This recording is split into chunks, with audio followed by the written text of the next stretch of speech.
Welcome to another episode of the Unexpected Podcast. My name is Alisher, and I am outside of Philly, in the U.S., or in Pennsylvania, rather. And I am joined by Evan and Matt, who are both in Massachusetts right now, in Boston. So it has been a little bit. I think we said in a previous episode, our posts have kind of gotten a little bit further and further apart, just as life has gotten busier for everyone. But we wanted to take this opportunity to talk about one of what I think personally one of the my favorite aspects of the game, which is monster play. So there are many different monster profiles in the Army of the Lord of the Rings and Army and the Hobbit books, and we're going to take some time to talk about monsters and their competitive merit. So I guess I'm gonna just immediately throw a question out to the both of you guys. When you look at the monster profiles, as you're considering lists, what characteristics jump out as things you want a monster to have for you to think it's competitively viable? Might, will, fate, and fly. Okay, so you a monster has to be a hero and has to have fly. Yeah, well, I mean, it doesn't necessarily have to have fly. I think there are some competitively viable monsters out there that don't necessarily need fly, but it really is hard to find a viable monster that isn't a monster hero of some shape or transporting a hero of some shape. Yeah. So I'd piggyback on that, saying that those things are things that I want. But as like a general rule of thumb, when I'm looking at a monster, I want um I'd say two things. Let's say three things. One of them is maneuverability. Because almost all monsters have such a huge base, some way to be able to get to where they need to go is extremely important. The obvious example of that is fly. Mhm. Um, but models like the Spider Queen that move 10 inches and can move over terrain pretty easily also qualify. Um, Another thing I want is reliability. And the two things that contribute to that are number of attacks, and having might, will, and fate. Um, so I'm less interested in a three attack monster with no might, will, and fate, and I'm much more interested in a perhaps three or four attack monster that has monstrous charge that that has three might, three will, three fate. Mhm. Um, and the third thing is the ability to kill something and kill it quickly. Mhm. Um, so if a monster, for example, has low strength or more importantly, doesn't have monstrous charge, it's going to struggle to kill things reliably. And that's why I want a monster. So not having that is detrimental. Sure, absolutely. That makes a lot of sense. I guess I feel I guess I agree with many of the points you guys had. Looking back, I guess part of my interest with this topic as a whole, like I said, monsters are very interesting in the sense that they're unique looking models to put on the board. But I also, I was just at a tournament in Richmond last weekend, in fact, and six out of the 32 players at minimum had monsters. Three of us had Treebeard and three of us had Gwahir. And that was a really like the dynamic between those two monsters. Like obviously both of them are similar in the sense that they are monsters, but they're also so vastly different in actually how the presence that they maintain on the board. I feel like Gwahir is like arguably the Spider Queen of good in the sense that he just fits into a lot of different things. Would you guys agree with that? Yes. Yeah, I think that's right. I mean, Gwahir, I think, is probably at least until recently, when for some reason there's been an Ent meta resurgence. Um, Gwahir was kind of like the one good monster you saw on the board most often. Um, I mean, you could see Eagles as well, but obviously you weren't going to see any Eagles unless you saw Gwahir, or I guess Radagast on an Eagle, but you don't see him that much. What do you guys think of that as an option? So I have now, throughout my SPG career, I've seen one Radagast on Eagle quite recently, actually. So what do you guys, why, so like in theory, Radagast on Eagle checks many of the boxes that you guys were discussing. Why, maybe you do think he's competitive, but perhaps why don't you think he is competitive as an option? He's expensive. He's really expensive. I'm actually trying to step over and get my Armies of the Hobbit book Yeah, and see if I can figure out how expensive he is. Yeah, you basically get a weakened Radagast, um, and you get basically the combat power of an eagle with some might in there to back it up, Mhm. because you can't heroic strike. So your hero assassination power is not great. And your heroic defense doesn't affect your eagle. So if you Who get is surrounded defense by 8, to be heroes, fair? who is defense 8, but you can very easily just kill the eagle, and then if he's in any disadvantageous position at all, he's just stuck there and he will die eventually, right? Um, so he's just impractical, especially for the amount of points you pay for him. Yeah, he's 200 points for Is Radagast that on with Eagle. Sebastian or no Sebastian? That is without Sebastian. He's 205 points with Sebastian, and you're right. You want to take Sebastian just to Yeah. make sure you get the. A pseudo By three. by the way, this is a small aside, but I've always been very confused with the extra attack that Sebastian gives, right?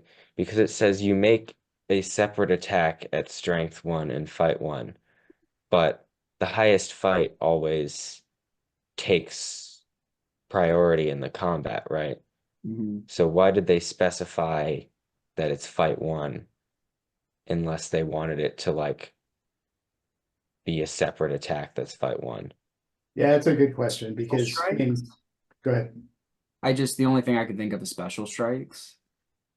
Yeah, but you can't make a special strike with Sebastian. Bro So does it's not not. have a sword, No, so I Yeah, was that's right. saying He for can't fight. Radagast, but I suppose it doesn't translate. Yeah, I Yeah, mean, there's no circumstance where Radagast's fight value is going to get down to below 1. I mean, you can't under the rules. So does Sebastian count as a model? no, no. because he's warrior. I mean, you can't kill him. He just exists as part of Radagast. Okay. Right. Yeah, that is an interesting question, how you're Yeah. actually meant to treat the fight one I on mean, I think the answer is they didn't think it through in that much I detail mean, when they're writing it. rules wise, it's just an additional attack that you're never going to wound anything with. It's just to win Um, the fight, yeah.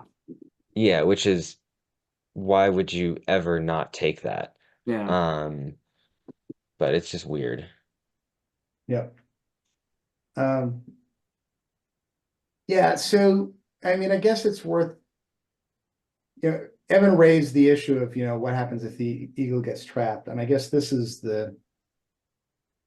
it's worth talking, I guess, briefly about kind of the things that make monsters be not quite as fearsome as they appear to be on the page.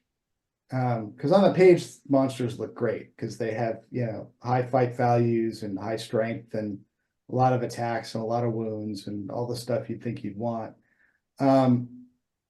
But the two problems you have with them are base size and to some extent slow movement. We'll put slow movement aside. Let's just talk about the problems that kind of all monsters share, and all monsters share the large base size. And the problem that arises from that is that you can get ganged up on. Many monsters have terror, but at the end of the day, usually stuff gets in on them. And they attract high capacity heroes like flies because the first thing that the heroes want to do is get the monster off the table. And most monsters, with the exceptions of certain ones that have might, will, and fate, can't strike. So what ends up happening is if you've got a 60 mil base, the enemy can usually get 3 files of guys in. So, and it's usually like one big hero, two of his buddies, and then spears behind all of them, or two mounted heroes, right? So, a mounted hero on a horse and another guy on a horse. And if you strike, that's enough to win the combat. And the monsters have a large number of wounds. They tend to have a high defense. They're probably not going to die right away, unless they get trapped. And because they have big base sizes, it's fairly easy to trap them, Mhm. especially if they're hanging out on kind of the end of the line. So if you want to keep these guys alive, you got to keep them surrounded by escorts. They're like battleships, and they need their like little destroyers around them to keep themselves from getting trapped. Yeah. And that usually means they're in the center of the battle line, where the enemy heroes, especially the ones on horses, Mhm. can find them easily. And you end up fighting with this 100-point monster against a 100-point hero, and the 100-point hero striking up. And as long as the 100-point hero doesn't run out of might, will eventually kill it. Mhm. That's the issue. Okay. What do Yeah, you they guys? also when they're oh sorry, they also when they're surrounded by a bunch of models, that also severely limits their maneuverability even more. Because even if you win a heroic move off, you need to figure out a way to get all of your warriors around out of the way so that the monster can move where they want to go. So you either have to completely scatter and ruin your battle line, or you just have to accept the fact that your monster is going to stay in this very small spot for the majority of the game. Sure, and that makes a lot of sense. What do you guys think about? So, I think of all the points that you just drilled, obviously trolls are probably the most challenged in these ways. Low mobility. Surprisingly, although they're monsters, their fight is not ridiculously high at fight 6 for cave trolls, fight 7 for the larger size trolls, and I think they really struggle to get the ball rolling very quickly. What do you guys think about some of the more, I guess, meaty monsters in the sense of like the Balrog, cave drakes? I don't think dragons are really at this point ever seen as super competitive. Uh, but what do you guys, are the Watcher in the Water? So these are slightly a little, I would argue, more dynamic in the way of monsters. What do you guys think about them in competitive play? Well, I guess before we get to Okay. the Titans, I don't want to gloss over the cave troll, because the cave troll's a bit of a different equation because he's on his 40 mil base. And he's not that terribly priced. I'm actually looking him up here. What is he, 70, 75? He's 75, and you usually want to get in the hand and a half hammer, so that brings him up to 80. And You he's do on want to get him the hand and a half hammer. yeah, he's on a 40 mil base, which means he's basically on a cavalry base. Yeah. And it's much easier to use him on a cavalry base. And against most heroes, he's reasonably cheap enough, and as long as he's kind of well flanked, you can stick this guy in kind of the middle of the battle line. Mhm. And if your opponent wants to send in his mounted hero against him, it's probably just going to be the mounted hero against the cave troll. And with 3 wounds and defense 6, he's probably going to hold up for a turn or two, Mhm. which is probably an okay investment. And if, by the way, that cave troll manages to win a fight because the other side flubs, he just picks up the other hero and hurls them away, and it's generally worth it. Mhm. But anyway, I wanted to talk specifically about the cave troll, because especially with his +1 to wound when he gets that hand and a half hammer, he's somebody that I think kind of makes he's somebody you should think about using every once in a while. I'm surprised to some degree that cave trolls aren't a little bit more prevalent in competitive play simply because of the better base size. And I mean, obviously, like you said, a cave troll with the hand and a half hammer has all of the output damage wise of a bigger troll. Actually, I mean, I think technically it works out to be a little bit better even I think it does too. Yeah. Yeah, if a regular troll is strength 7. So it does, I find it a little bit surprising that I think the defense 6 is, I guess, probably the problem in the sense that if you're playing the cave troll recklessly, it can get picked up in a single turn by an enemy pretty easily. I would guess. Honestly, um, if you're up against a strength 4 army like Miranda Orcs or Dwarves or something like that, if your Cave Troll botches a combat against normal guys and it ends up trapped, it's dead. Yeah. And that's something that most other monsters don't need to worry about. Mhm. So I think Defense 6, while not making the Cave Troll unviable, it certainly makes it a little bit more challenging to use. So you need to be very precise with it. You need to put it in against heroes, make sure you're setting stuff up. Um, but it's also, because of the Defense 6, it's harder to tank those heroes, right? Yeah, Um, yeah, but I I think, like the investment more than most other right. monsters just because of how small its base size is. Yeah, I mean, if you stick it in kind of the middle of a baseline, it'll do fine. It'll usually do 80 points of work. I think the reason that we actually don't see it more is just because of the lists that it exists in, Mhm. which it doesn't synergize with the lists that it exists in very well. Because Angmar can get it, but usually what's going on with Angmar is you've got a Gulavar and a bunch of other um, a bunch of other orcs, and you don't you need that 80 points just to buy more orcs to Yeah. reinforce Gulavar and the It Witch King. also has active anti-synergy in that it doesn't benefit from the shade. So Yeah, if you're taking the shade, you're immediately not taking a cave troll. Also, isn't Birder like 110? Mhm. yeah, He's got 3 might.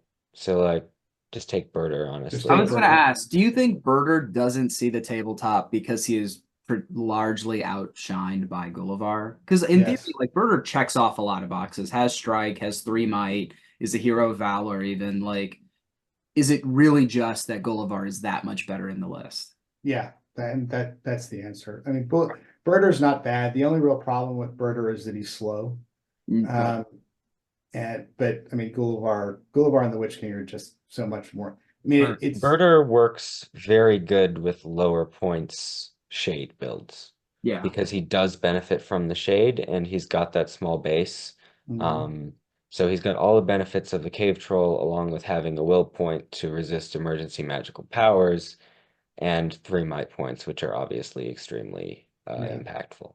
Would you And, say that he works well in like the 600, 500 to 600 range? I'd say maybe. Okay.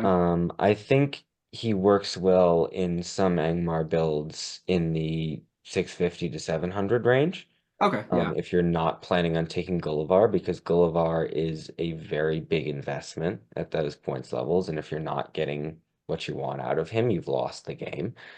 Um, so, because basically, Birder plus the Shade are ever so slightly more expensive than Gullivar, and they give you 2 Warbrands worth of guys, and they're also just in general buffing your troops more because Birder, he's got that banner effect that he can get, and the shade has the shade effect, obviously. So it's just a different way to play Angmar, I think. Okay. No, and that the same problem actually happens with the Cave Troll in Moria, where you either have like the creepy crawly assault on Lothlorien lists that he's not in, or you have the Balrog centered lists where you can't, if you got the Balrog, you can't spend 80 points on a Cave Troll. You need 60 more goblins. yeah, Um, it's a very which, tough sell at Moria. yeah, which is why I don't think you see him on the Moria side. Okay. One model that I'm actually surprised we don't see competitive play more or with more, and this is a model that I've used competitively for a while, maybe 2 years ago, is the Cave Drake. So the Cave Drake has that 8-inch move, has the ability to navigate a lot of difficult terrain, is resistant to magic. Like it just has a lot of things going for it. I am actually even just personally curious what you both think about the Cave Drake from a competitive perspective because it has outside of fight 6 no strike, which I understand is a weakness, it has all of the things you want in a monster. Yeah, I think the cave drake suffers from the same problem as the cave troll. I agree with you. I think it's a good model. I have one. I've used it to effect, but he's difficult to put in a list because you need to center kind of the list around him. And Okay. he's only got one might. So he needs escorts to actually make things happen. And he doesn't fit in all the kind of sexy Moria builds. He doesn't fit on the Assault of Lothlorien type build, and he doesn't fit in the Watcher Mhm. build, and he doesn't fit in the Balrog build.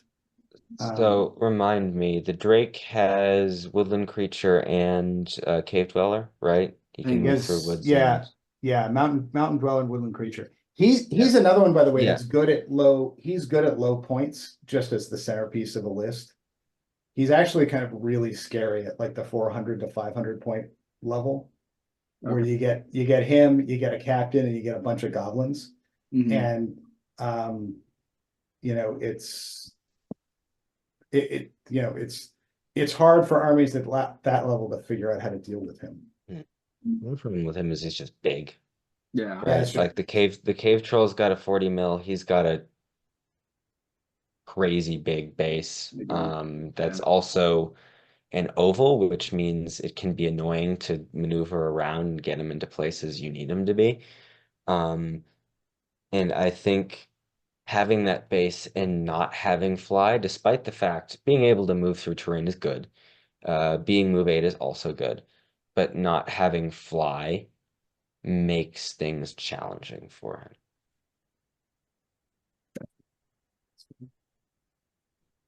yeah.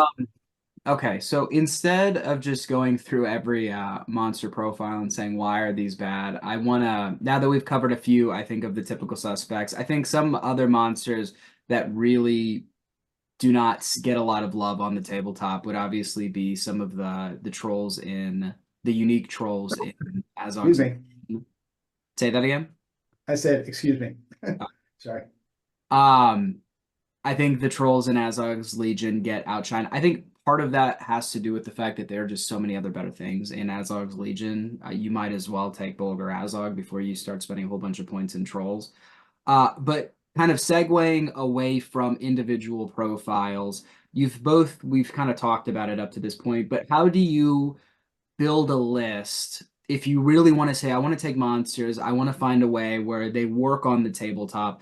What is the best pair for them in terms of list construction, would you say? So my thinking on this is that if you want to put monsters into the list and have them be effective, you need one of two things. You need either a low points list where the monster is the centerpiece of the list, and you're betting that you know Aragorn's not going to show up because he's too expensive, and Boromir of the White Tower isn't going to show up because he's too expensive. And you can kind of just use your monster as the center, as the dominant piece on the table. Mm-hmm. And hope that your opponent just doesn't have an answer to them.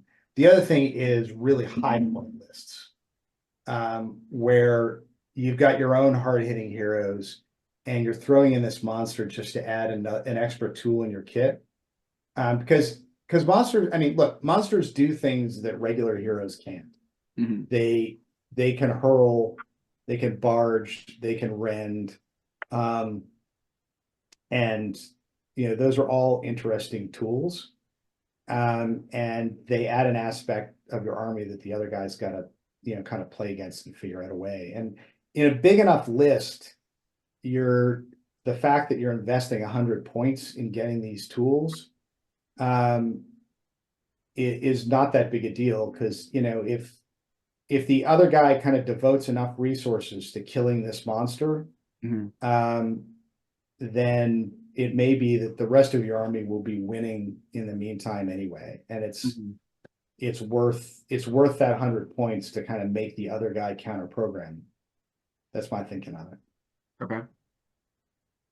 Yeah. I think how you build a list depends entirely on what monster you're taking, which is Mm-hmm. kind of a cop-out answer, but I'm going to explain a little bit more. Sure. Um, if I'm taking a cheaper monster, that I know is going to give me a return on investment. So I'm talking something like a Spider Queen, a Gwahir, those sorts of models that aren't like hitting that 200 plus point premium.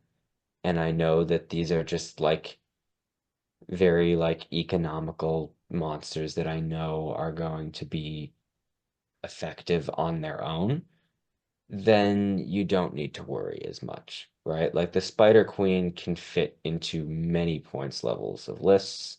Same with Gwahir. Once you start getting those more expensive models is when you need to start making sure your list either counteracts the monster's weaknesses or reinforces their strengths.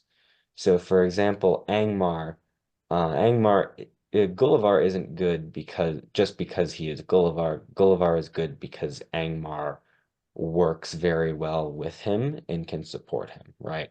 Having the Witch King means that if whenever an enemy hero fails to resist a test, that hero is basically dead because Gullivar swoops in and kills them. Same thing with Barrow Wights. Having a shade means that your battle line isn't going to collapse while Gullivar is trying to do his work. Having specters allows you to get heroic combat slingshots. All these aspects that Angmar has benefit Gullivar immensely, and that's what makes him so strong. Um, so when you're especially going for these bigger monsters where you really need to get your worth out of them, the rest of the list should be built in order to both be able to stand on its own and also support the monster in whatever it wants to do. Mhm. Yeah, I certainly agree with all of your points there. I kind of relating back to my experience now with Treebeard, which actually was very interesting time trying to figure that out. I think the way I built it, well, with the three of us who took Treebeard all took very similar builds, and the three people who took Wahir all actually took very similar builds. As opposed to the normal wide extent of diversity you see in other ant lists. You know, yeah. I mean, I've seen Ents, so like the number one place I see Ents are with hobbits. I've seen that a couple times actually. Always kind of surprises me. I guess like in theory that makes sense. But the three of us who took Ents or Treebeard all use Gondor kind of as a buffer, and then we all kind of did different things with that after that. So like Devin was at the tournament, he took Treebeard as well. He took a bunch of Gondorians, and then he allied in Boromir of Gondor from the Fellowship list. The other guy who took Treebeard had Boromir of the White Tower, and then I had I allied in Gladriel with my Gondorian contingent, which was Madril and Denethor. And I think for me especially, the having the flexibility of pairing a caster with a monster was huge. Because it creates, in a way, two like threats that work together, similar to how you were discussing the synergy with Gullivar and Angmar.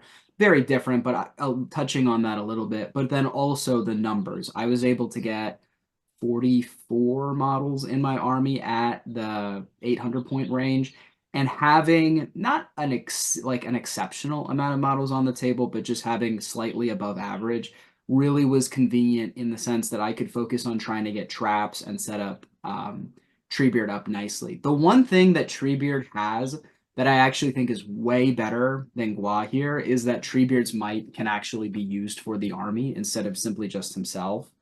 Um, it just that was super convenient, actually, being able to feel like I have a list with whatever 9 might in it as opposed to a list with 6 might, and then my monster has might for itself. Usually monsters spend their might for themselves, but just it was an added tier of convenience. Now all three of the Gwahir players essentially took the same configuration of two of them took Gwahir, Galadriel, and Isildur, and then the other one took Gwahir, Thorin, and Galadriel. So very similar configurations.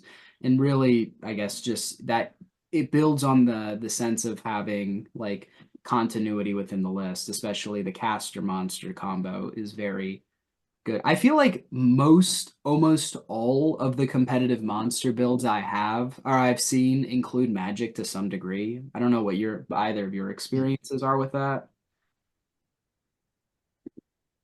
I don't know, I guess is the short answer, just because we don't see, I mean, with the exception of kind of the classic combinations like, Gullivar and, I mean, we usually see Gullivar with a caster and we usually see Gwahir with a caster, but that's about it.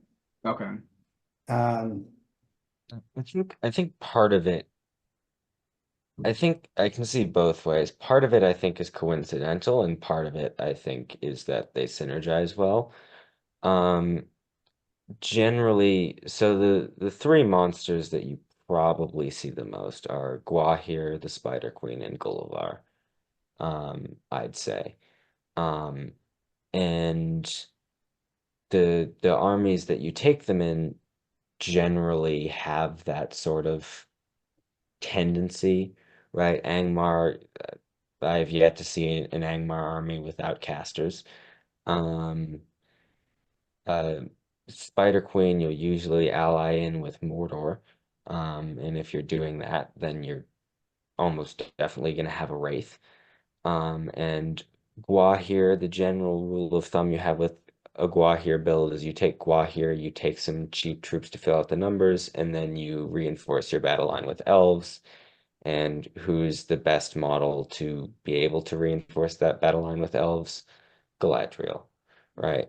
Um, so you'll see the magic just pop up naturally, though I do think there is a lot of truth to the idea that if you compel an opposing hero, that hero can't heroic strike, Mhm. so your monster doesn't have to burn through its extremely precious might or non-existent might, depending on the situation, and that makes it significantly easier to kill something because in general, other than hurling somebody down a battle line, that's what your monster is going to be doing to make up its points. so Alisher, out of curiosity, when you were playing Treebeard, where did you end up putting him in the midst of your battle line? How did you use him tactically? Almost always on a flank, except one of the scenario we played Maelstrom, so obviously that was kind of I didn't have as much control over that as I perhaps wanted. Usually it was on a flank, and a lot of it was to just make sure that I wasn't gonna like open too big of a hole in my line, or then alternatively, what sorry, not be able to like set up a hurl line if I wanted to. Those were my two predominant concerns. It also let me like he never got stuck. I think that's the biggest thing that like the biggest reasoning behind putting him on a line. I at no point did he get stuck. A couple times in two of my games, I deployed him on my line, and I played Rohan, Riders of Theoden twice, and it was pretty much like, oh, that's nice you have Treebeard like on your line. I'm just gonna go all the way to the other side with everything now that you've done that. And that was interesting, like tactically, I was almost kind of okay with that because I knew depending on how I put my line in that matchup specifically, if I put my Guardians of the Gladhirrim Court on one side and Treebeard on the other, I kind of funnel everything else over to the side that has the Gladhirrim Court in it. And that way they still have to get through that while Treebeard's kind of coming across from the side. And that actually worked out really well with hurling. Treebeard, for me, I mean, crazy hurl cannon. Actually, for me in my first game, he knocked down 7 riders in the Riders of Theoden. 4 of them were heroes. So he just absolutely just destroyed that. And the game that one of the other guys, Caleb, had, this is just entirely ridiculous, but he killed 10 models in a single hurl for Caleb. I can top that. I'll tell my story to top that in a moment, but um uh yeah, so I mean, but yeah, all right. For reasons that we'll explain, like that's really the thing that the monsters kind of bring to the table if you can get it off is the hurl. And yeah, there's two counter tactics here, right? Or you're being pushed tactically in two directions. you generally want them on the flank so you can get a hurl down the battle line. But they're much more vulnerable on the flank. And yeah, I'm glad you were able to kind of keep him safe. And I mean, Treebeard's pretty hefty. He's unique in relation Yeah. to he has heroic defense. He's also fight 8, which is I mean, there's not much fight 8 in the game. So he's a Yeah. unique hero in that way. Yeah, so he can hang out on flanks more easily than other people can. He's almost battle like, but what keeps the trolls from being able to do that is the fact that in most games, if they hang out on the flank, that the mounted heavy hitting hero on the other side charges into them along with a couple of his buddies, one that wraps around to get the trap. And they get flash killed in a turn because the hero strikes up and there's a gazillion attacks coming in that get doubled. Mm-hmm. But occasionally you can get, if you can set up the right hurl, and I'll tell this story in a moment, you can get absolutely devastating results. But I guess as the preface to this story, I'm going to talk about a tournament that Avery, one of our local players, ran here a few months ago, back in February, actually. And he had a really fun premise to this. He called it the Monster Mash. And what he did was, it was a good versus evil tournament. So we all brought good and evil armies. And he had various tables set up. And on each table was a good monster and an evil monster. And whichever table you ended up on, the evil player got the evil monster just added onto his army, and the good player got the good monster added onto his army. So what this did was it created the monsters were, the pairings were done so that they were equal points. And what this did was it put monsters into the game in a way that you didn't feel that you were kind of like hamstringing yourself to take them. Mm-hmm. Because the other side, it's not something you bought. You brought your 650 point army, and then this other monster showed up.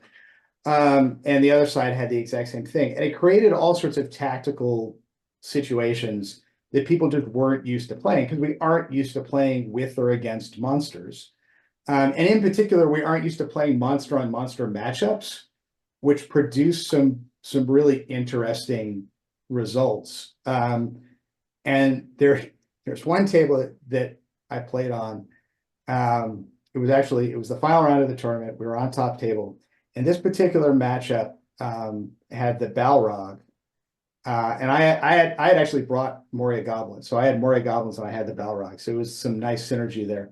And on the other side was what Avery called the Ice Dragon, because he didn't have an equivalently pointed monster on the other side of this Balrog. So he just took a dragon and said, well, this dragon's good. And it has fly and it has ice breath. And these are the two monsters that are going to square off against each other.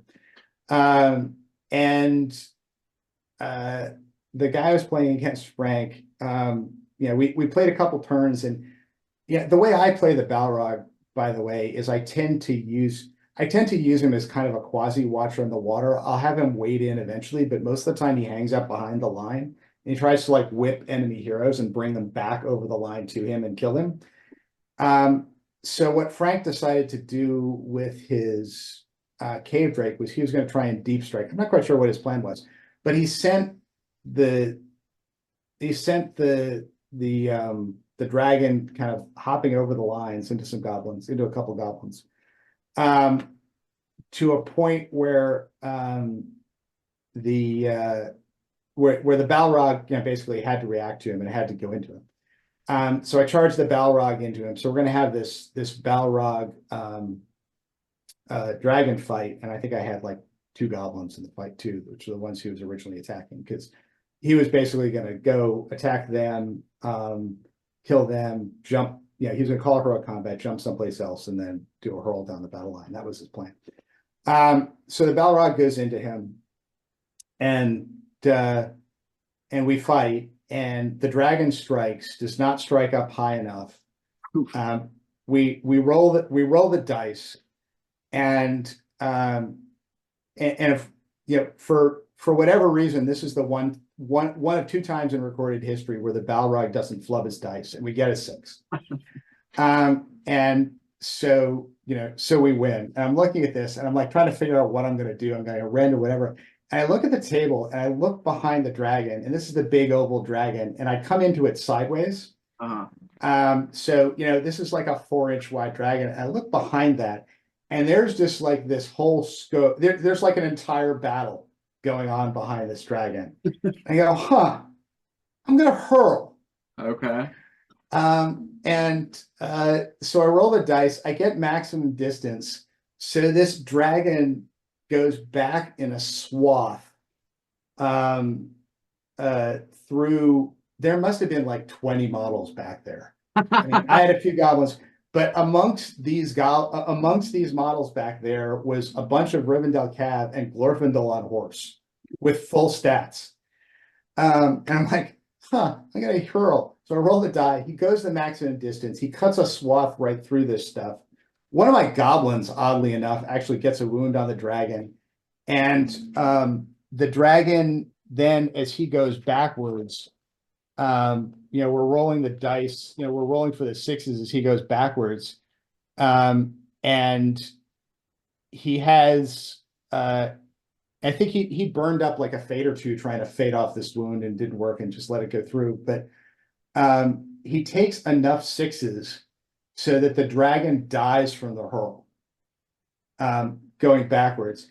And like, and the knockdowns and the kills were just horrific. Like knights were going down, guys were going down. Somehow my goblins, I guess because they were smaller, the dragon like passed right over them.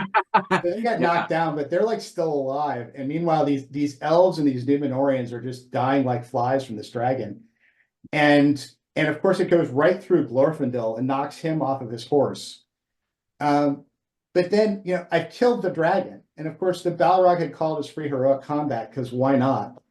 And I'm like, oh, I guess my heroic combat goes off. Look, that's Glorfindel on the ground. I'll go into him. And, I go in and I roll, of course, the Balrog manages to go ahead and roll his second 6 in the history, in the history of mankind. Balrogs have rolled 6s on, I think, 2 occasions, and they were both in this game. And wins the fight against Glorfindel, and the Balrog just goes stomp, and Glorfindel's dead. And we did the math afterwards. Once my opponent kind of recovered because he was basically in tears at that point. That Balrog in that one turn killed 570 points of figures. So bad. And wow. And which was considering we were playing like 1,000-point game. When you added in the monsters, he like killed over half the army's point cost in one turn. And it's like, I've always kind of poo-pooed the Balrog, but no more, not after this. I think the classic question of asking, will this model make their points back has never been. I think you managed it this time. Yeah. But anyway, I mean, we were talking last time we got together about how, we need to kind of change up tournaments to change the meta a bit.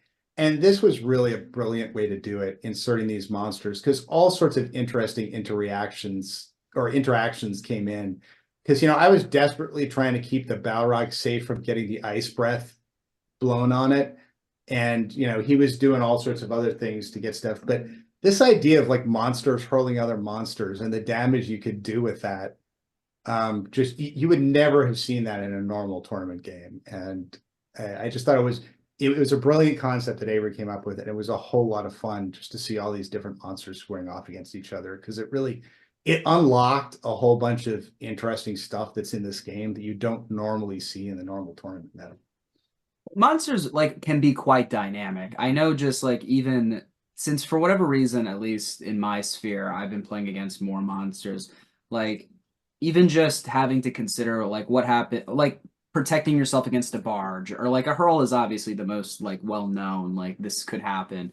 But they add a very interesting degree of dynamic play. That, of course, I don't know that any that is probably like a top 10 hobby story right there. Yeah, that's I don't right. know that you can top that very easily. Um, Well, I mean, it never occurred to my opponent, and frankly, I don't think it occurred to me until afterwards, and I was like sitting down and considering my options after winning the fight, that hurl was even on the table, right? I, until I was like, oh, wait a minute, I can hurl somebody with lower strength, and everything has lower strength than a Balrog, you know. yeah, jeez. I mean, like I said, that's impressive right there. I do want to not a segue back to talking about profiles, but on the topic of the Balrog, I feel like the Balrog often like gets a bad rap. What do you guys? I've noticed recently the Depths of Moria list has started to spike in popularity. What do you guys think about that as playing the Balrog option? Do you think that that has competitive merit when you see that at a tournament? Do you think that that's something that you have to look out for? So Depends. yeah, it depends. It depends a lot on the scenario that you are playing. Okay. Because the depths of Moria thing is really good when you have a scenario where it can just be about the Balrog, Mm, and is really mediocre when you've got a scenario where your army is going to get pulled in a bunch of different directions because you've only got one Balrog, mhm. and it can only go in one direction. And usually what happens in that circumstance is the Balrog goes somewhere, and then your opponent's entire army goes someplace else. Yeah. And there's only, you can get a bunch of heroes that can march. You've got his whip that never seems to work. But True. to try and get that Balrog along, but none of those are really great options. I mean, But the funny part of the whip, of course, is that it will almost always kill the guy it hits, so you don't yeah, get to heroic combat with your Balrog. yeah. I mean, which is good to use it against heroes, right? Because those guys don't Yes. die. That's one of its most practical applications. Yeah, exactly. The whip bit me the word unexpected this past or this year in February.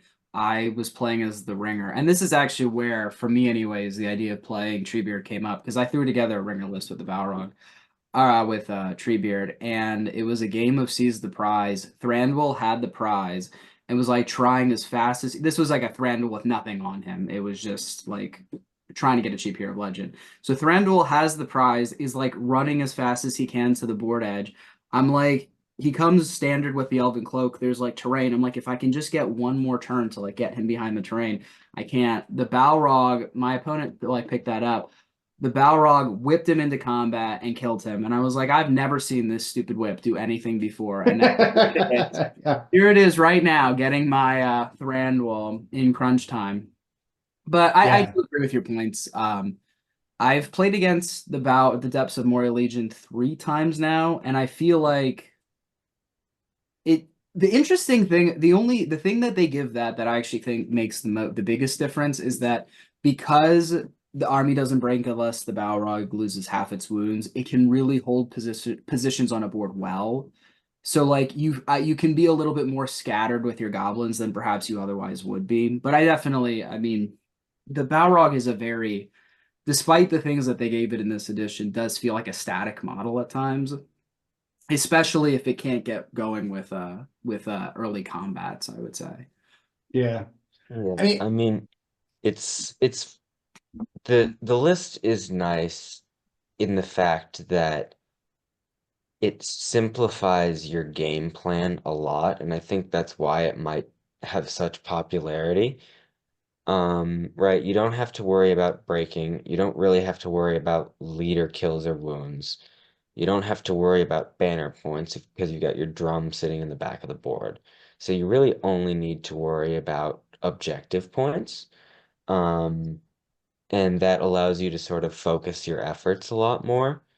It does have its weaknesses in that it's still extremely reliant on the Balrog, and the rest of its models are goblins. It really struggles with like 50, 60 model armies that just outfight the goblins. Like for example, I was playing I wouldn't say very competitive Dunland army that I took to a Michigan tournament once. It had like 6 spears in total, so it wasn't like anything super competitive. But I just sort of walked through a Deaths of Moria army because the Balrog just couldn't do enough. And my Dunlendings just murdered these goblins. And in fact, I did so well that at the end of the game, I decided to say screw it, surrounded the Balrog, struck up with 2 guys, called the army bonus, and killed the Balrog in 1 turn. Uh, Nice. and so it definitely, while it does have those strengths in that it doesn't have to worry about these victory points, sometimes an army will just pop up and it'll just wipe the floor with it. True, true. It can be very swingy very quickly.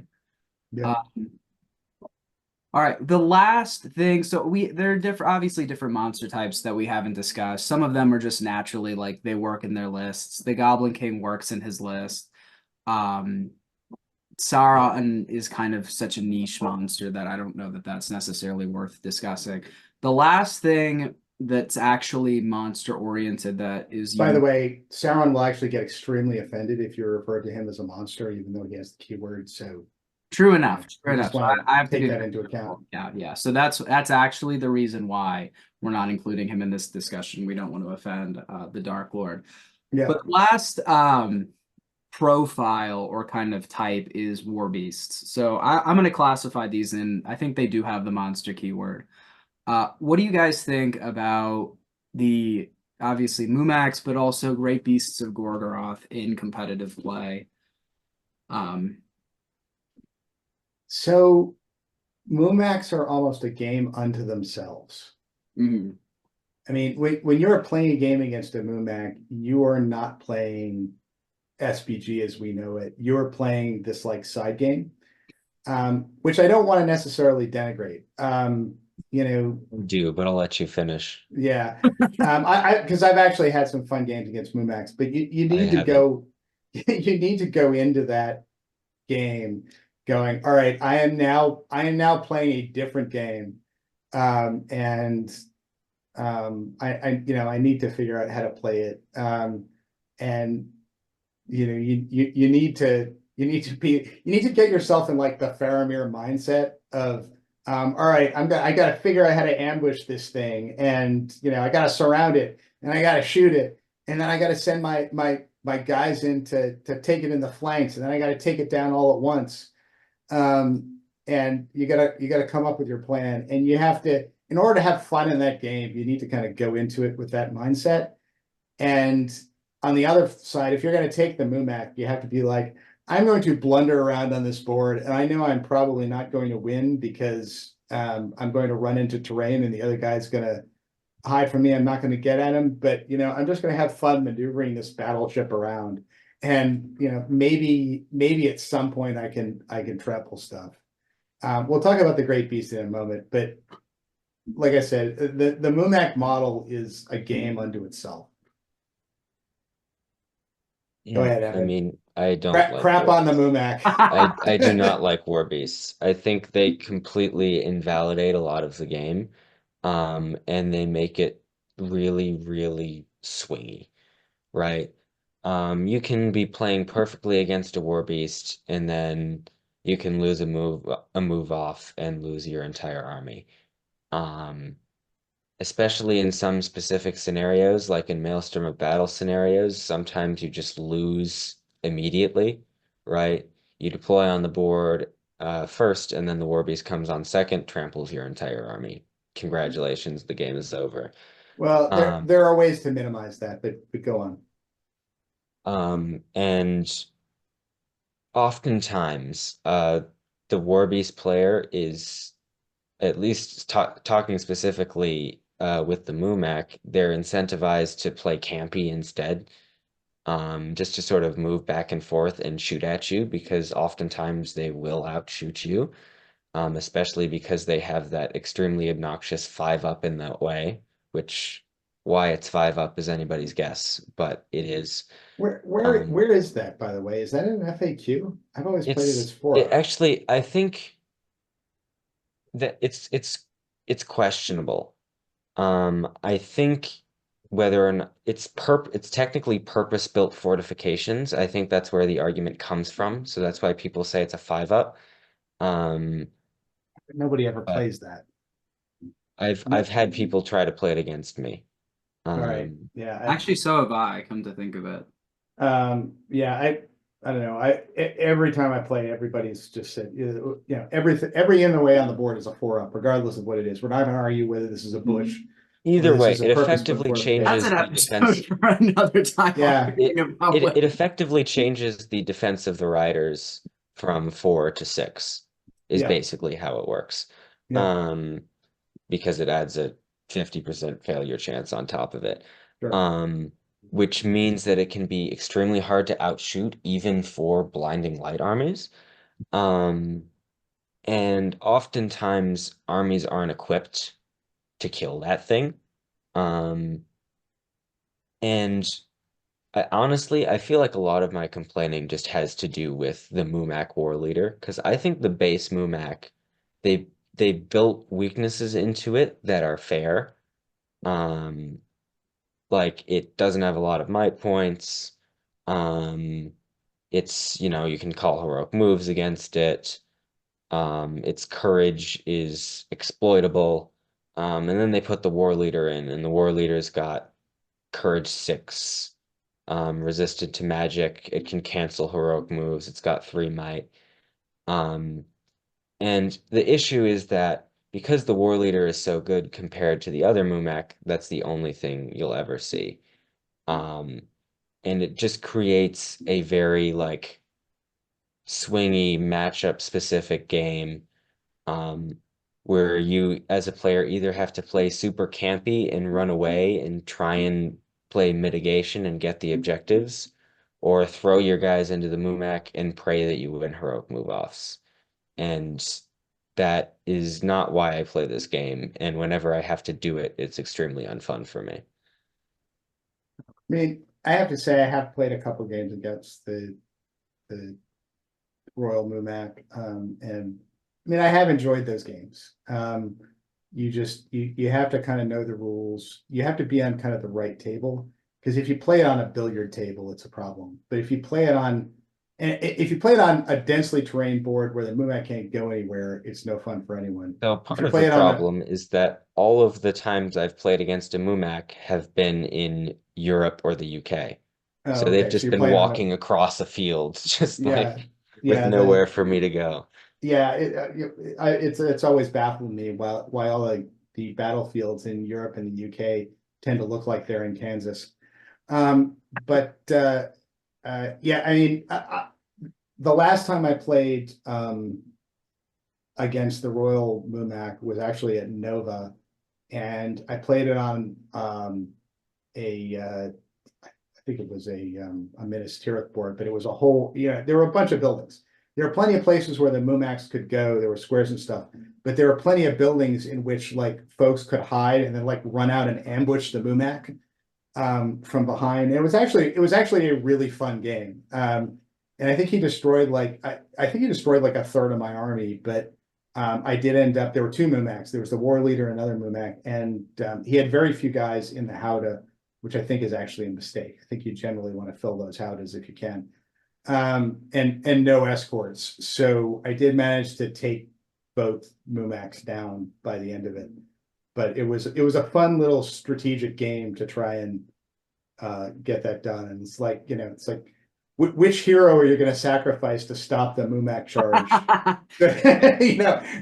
So that, yeah, there through Tabi standing like a stone wall in front of the Mumak. Bam! All right. She's taking a couple of wounds, but she's still there, and then the rest of the army just floods up to it and jumps on it. Pretty much. I was about to say or bring up Nova because you played it and then I played that guy immediately after you.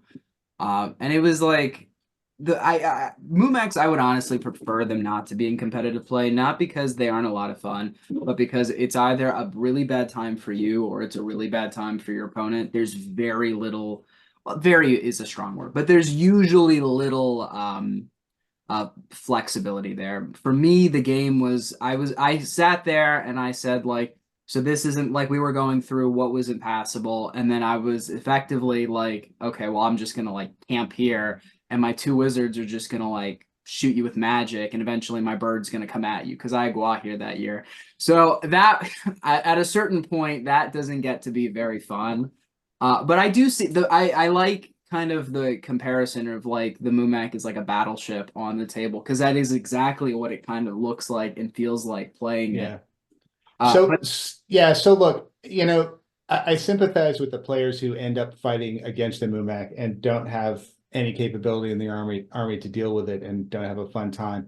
I have to say, I do not sympathize with people who brought Mumacs in the first place and then ended up like running into the wrong army, like the wizards that crashed the two Mumacs into each other. Or they end up on a moderately terrain board and like can't get their Mumacs to where they want to go. Because those folks signed up for that problem. yeah. And if you bring a Mumac to a tournament, you have to go in knowing there are going to be some games where your Mumacs are just going to end up as fodder for the barbecue. And you need to understand that could happen, and you need to have fun anyway. But because it's the player that brought the Mumac that brought this situation about, so they can't complain when it happens. That's true. That's true. And I think that segues very quickly since we are going on. We still want to review the list to Great Beasts of Gorgoroth. They're similar, but yeah, just slightly different. Do you guys have some quick thoughts? I know Evan, you've played against them. I've played against. All three of us have actually played against Great Beasts. So Fine. I Yeah, don't have as much of a problem with them as Mumax. yeah. Do we want, I know you were earlier talking about how playing against Mumax is either a bad experience for you or a bad experience for your opponent. Should we quickly gloss over the ultimate bad experience for both people model, which is Smaug? I was gonna bring that up shortly. Do you guys want to talk about Smog? He's such a I yeah. What do you guys think about Smog, especially since he was just at the GBHL Masters? What are your guys' thoughts? Yeah, so Smaug reaches the point where I'm on board with Evan, and I guess you to say you shouldn't be in competitive tournaments because yeah, when Smaug shows up, nobody has any fun. And there's a couple lists that are floating around out there that nobody has any fun when they bring in, and Smaug's one of them. So yeah, I mean, look, it's a beautiful model. I understand when somebody like spends $500 on this model and like 500 hours painting it up and it looks beautiful and they want to see it on the table. I completely get that. But please just use it as a display piece. And look, if you want to play scenarios, if you want to play the scenarios in the book where Smaug shows up, have at it. A lot of fun. I got my Lake Town board. If you build a Smaug, I'm happy to have it come in and we will play those scenarios to death. That sounds great. But at a tournament, no. Yeah, Smaug fluctuates from being impossible to beat to the Smaug player being simply unable to play the game. As examples, I believe there was one Articon where Devin played against a Smaug and he took his 50-something model Gondor army, surrounded Smaug, and then did not allow him to leave the entire time, where he just ate one model a turn and just won on objectives because the Smaug player could not do anything. I have also been someone who has delivered Smaug a swift demise on turn one of Contest of Champions, where I poked him with a Morgul Blade.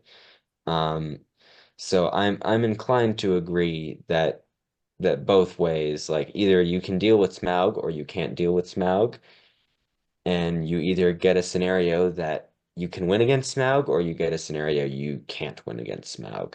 And that just isn't suitable for competitive play. Yeah.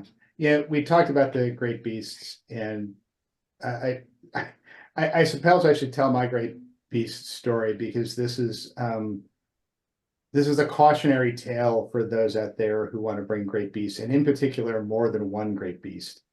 Because this is a tournament down in, it was in New Jersey.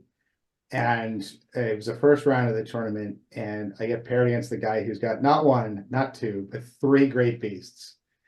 And I look down at my list, and my list is a whole bunch of Lake Town guys, and they're like, well, this doesn't look good. And standing behind them is Saruman, who was also in my list. And Saruman was like, yeah, hold my beer, watch this.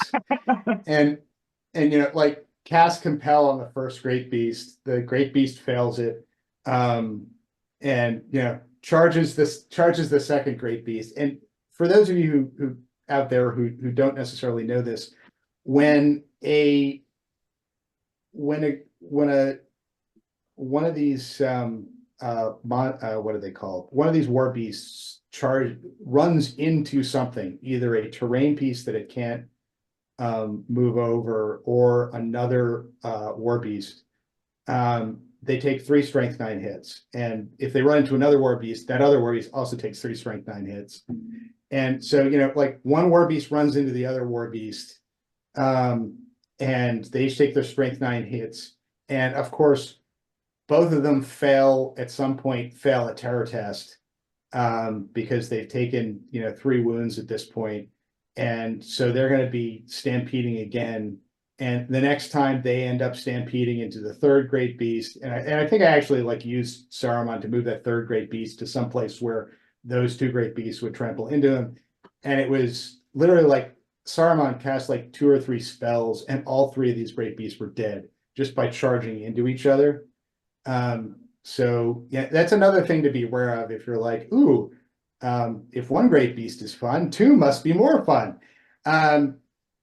Keep them far away from each other if you're going to even consider doing that, because that's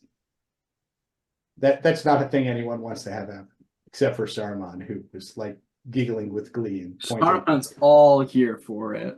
Yeah. Okay. Well, unless either of you have some quick thoughts you want to add to Monster Play, I am going to now share my screen to show a list that we can quickly talk about from one of our commenters. Let me find the right one. Okay. All right. I have the list up here. This is a 650 point list. I should have figured out the totals, but it is Gothmog, Lieutenant of Sauron on Warg with Shield, 11 Morannon Orcs, 4 Orc Trackers, Rutabi with 1 Easterling Warrior with Banner, Pike, and Shield, 12 Easterling Warriors with Pike, Shield that are Black Dragons, 1 Easterling Warrior with Bow, and then an Easterling Dragon Knight with 3 Easterling Cataphracts that have been upgraded. I don't believe they took the drum and I cut it out, so They did not. Yeah. So like I said, this is a 650 point list.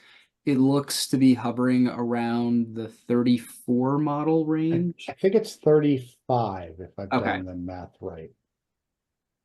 So what do you bow? 5 bows, 8 might with 2 master battles. Well, 1 3/4 master battles. All right. And it looks like the strategy here is a front row of Morannon Orcs with shields, and then a back row of Black Dragons to get the fight forward. So I guess my thoughts looking at this, I mean, I get the strategy. I'm not sure that's the most point efficient way to get a fight for battle line of Morannon Orcs. I think probably Harad Serpent folks would do better at that. Plus you would get Suladan and the banner. I mean, if you want to be overly technical, just taking Mordor with Black Numenorians and Mermaids also does the trick. You could do that too. I guess a couple, but I mean, with that said, I mean, what is really interesting about this list is the double Master of Battle. So that kind of no matter where you are in the battlefield, as soon as the enemy calls something, you're going to be able to call something else, either with Gothmog's automatic or Rutabi's 3+. And I think that's really fun. Uh, the Dragon Knight warbands, I think a little problematic because the Dragon Knight is on foot, but the warband is 3 cataphracts. Oh yeah. So I mean, the Dragon Knight, I think I mean, I think you want the Dragon Knight. A Dragon Knight on foot, you want with a couple pikes behind it. Hmm. And a Dragon Knight on horse, you want with the surrounding black dragons. And I think I'd go one of two ways to try and improve this. One would be to get the points in there, to get the 15 points to put the Dragon Knight on a horse, which I think would be useful to have a mounted hero, another mounted hero in this list. And a mounted hero you could just kind of send off on its own with the cataphract escorts Hmm. and just make a stab to make a run at the board for reconnoiter or go for a flank or something like that. Because you don't want to send Gothmog out on his own, not with his master of battle. He wants to be somewhere behind the front line where he can um, mirror heroics. And it would also be nice to get one of those cataphracts to have a drum. Um, and then, I guess my original thought here was, well, one of the ways you could get these points is by turning Rutabi's warband into a more traditional one that didn't have all black dragons with pikes. Mm. But that kind of takes away from the concept of the Morannon orcs. But you could delete a cataphract, go down to 34 models, and then either give the Dragon Knight a horse or give one of the other cataphracts a drum, one or Hmm. the other. That was kind of my thought, is to get either one or those or the other of those add ups into the game. Because the last thing you want to have happen with this list is, especially in like Maelstrom of Battle, have Gothmog start on one side and Wutabi on the other side, because you'll never get them together again. And at least if you had the drum somewhere in the list, maybe you put the cataphract with it, because then there's another slot in Rutabi's warband, so you could put a cataphract with a drum in Rutabi's warband, one of those cataphracts, and give it the drum, put in Rutabi's warband so that those pikemen can get to where they need to be. Hmm. That would be my thought. Yeah. This is a challenging list to try and work on improving, because I think the person that made this did a pretty good job with what idea they wanted, right? They wanted 2 Masters of Battle. Um, whether or not that's strictly necessary, I'm not sure. I feel like one usually does the trick fine, but two is nice to have. Um, on the other hand, in order to get these multiple Masters of Battle, they've had to make a string of suboptimal choices that make the list challenging to deal with, uh, challenging to really be effective.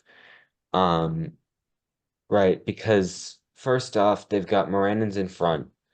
These Morannons don't have any way to auto pass courage tests, so if they go up against Terror, they're going to lose. Um, it's got Black Dragons behind, um, and Black Dragons outside of the Easterling Legendary Legion are ridiculously expensive. I believe the Pike Shield guys are 11 points each, which is a ton for what you're getting from them. And same thing with the Easterling Cataphracts. They're 16 points, and you just get a mediocre cavalry option. Um, and this strikes me as one of those sorts of alliances where just going with a pure list either way would probably get you better results. And if you are extremely driven to take this alliance, you can take it and it'll probably do decently well. But a pure Easterling army with the Emperor would do better than this. A pure Mordor army with Morannon orcs and Black Númenóreans would just outfight this completely. Um, Even like a Mordor, a more traditional like Mordor Harad alliance or something like that would just be more efficient than this. Um, and I hate to completely invalidate this idea. And if you're like not taking this to a super competitive tournament, go for it, right? I think this will be a pretty fun list. I think the two Masters of Battle will be fun. Um, it's just the concept can only go so far with the tools you can take with it, I think. Mhm. Yeah, I agree with many of your points. So as both Evan and Matt said, I think if your like foundational idea is, hey, it would be cool to have two master battles in a list, this is a optimized way to do that. I do think like some of the minor suggestions of the Easterling Dragon Knight should really be on a horse. Like I think that's good sense. If you're going to play this, if someone were to say to me, Alisher make a Gothmog Easterling kind of a combo, although I don't play either of those things, I think a list that I personally would feel more comfortable with at 650 would probably be to drop Rutabi entirely for Brogear and then kind of use the 30 points that you gain to, put the Dragon Knight on a horse to flush out your warbands a little bit. And by that, typically pretty cautious about the premise of having like a warband with no spears in it because of Maelstrom. So I would try to flush that out. In a way, if I were going to take Brogear instead of Rutabi, I would almost want the front line to be the Easterlings because then the their higher courage is really the biggest thing. Especially if you take a couple of them with the Black Dragon upgrade. I guess no, that doesn't. That's only for break. Is that right? Or does that upgrade their courage? That upgrades their courage flat to 4. Yeah. So then I would do that. But I think that's me. I like Tremor a lot. I think at 650, Tremor is going to get you more in a list than Rutabi with Master Battle and just her combat presence. I think though this is kind of like the equivalent of, hey, take Treebeard in a list in the sense that you can do the best that you can to optimize it. This is reasonably well optimized. There are other combos at six. This isn't groundbreaking at 650. If you really want to do Gothmog Rutabi, this is a good way to do it. And if you like play it enough and you go to enough events, you'll do well. I think you'll do fine. Okay, hold on. I think I have an idea. So it depends on what you want in this list, right? It depends on how married to the idea of having the rest of the Easterlings in the list you are. If you just want the double Master of Battle, which I'm not clear on because I didn't see any blurb going with this list about what their intentions are. Mhm. Let me see. Alisher, if you maybe Yeah. have it somewhere, that could be useful. Um, but what you could do is drop the Dragon Knight and throw in an appropriately costed Mordor cheap hero, like either a Gorbag. Gorbag's really good. You could also throw in Zagdush or what's the guy with the scythe? Guritz. Um, and then you can just go Mordor, and then you can get easier ways to get that fight four in there, right? Ones that are more efficient than having black dragons. So you can drastically reduce Rutabi's warband size and then bolster up this other hero's warband size, maybe with I hate to be the guy that recommends Black Númenóreans with Morannon supporting, but it's just the most efficient option. And comparing a 9-point Black Númenórean with a Are black dragons with shields also 9 points? Yes. They're just mathematically worse. Like Yeah, literally everything's actually, worse about them. I wonder if they're 10. They may be 10 points. I Would think be awful. 7 base, 8 with a shield. Yes, a 10. Yeah, Oh they're 10. God. Okay. Yeah. These Yeah, no, guys you, suck. you don't want black dragon. I mean, so Sorry. So the just to say, Dad, I was trying to preserve the double master of battle, but make the warriors more efficient. That was my goal yeah, here. yeah. So I mean, one way you could do it, because I was thinking about this, is you could turn Rutabi's warband into a regular black dragon block, or a regular, I'm sorry, Easterling pike block. So what you would do in that circumstance is you would drop four of these four of the black dragon pikemen into regular guys with swords. And that gives you back I think 12 points. And then you turn four more of them into regular pikemen, and that saves you 8 more points. So you get 20 points out of that. And that allows you to do, I mean, then Rutabi's warband just becomes a small little pike block of its own, because Rutabi doesn't need black dragon pikes behind her. She's perfectly happy to have regular pikes behind her. And the other pikes, kind of get behind wherever they need to get. And then Rutabi can, if necessary, just fight on her own. And then you take 6 of those points, and you give you give spears to 6 of the Moranans, and they just, then you have like a second. The Moranans can, if they want to, just fight in a shield wall all on their own. And alternatively, they can either, get behind the Easterlings, or the Easterling pikes can just get behind them, and you won't have fight 4 all the way across, but you'll have, 4 fight 4s. And then what you could also do if you wanted to is drop this down to a 34 model army, drop one of the orc trackers, or even the Easterling warrior with bow if you wanted to do more than this. And that gives you enough points left over to either upgrade the Easterling Dragon Knight to somebody on a horse, or put a drum in this. And then you could, if you wanted to, probably, if you drop the Easterling warrior with bow in order to do this, you could, you'd have probably some more points left over to upgrade 1 or 2 more one or two more of the pipe into black dragons to get more of that fight 4. And that, I think, would be a more points efficient way to deal with this, and also give you a mounted Easterling Dragon Knight with some cataphract buddies to help him out.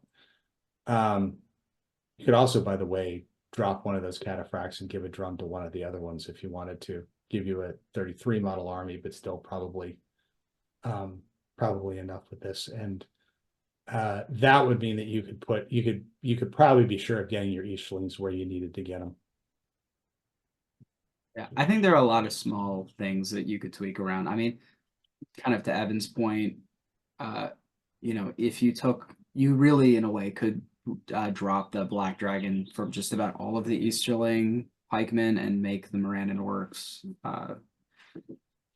the Black Numenorians. That probably would, or at least a bunch of them, that probably would be good. You lose the strength 4 by doing that. I mean, the reason to have the Morannons in the mix somewhere is you get a strength 4 if you win the fight. Here, I'm just gonna screen share. Did you pull up And this is not an optimized list that I just made, but it was just like I can't screen share while you're sharing. So perfect, thank you. And then while you're pulling that up, the guy, effectively, the idea behind the list was just to play something that wasn't meta-centric. Yeah. Yeah, okay. So that makes the Black Numenorian thing harder, but Yeah.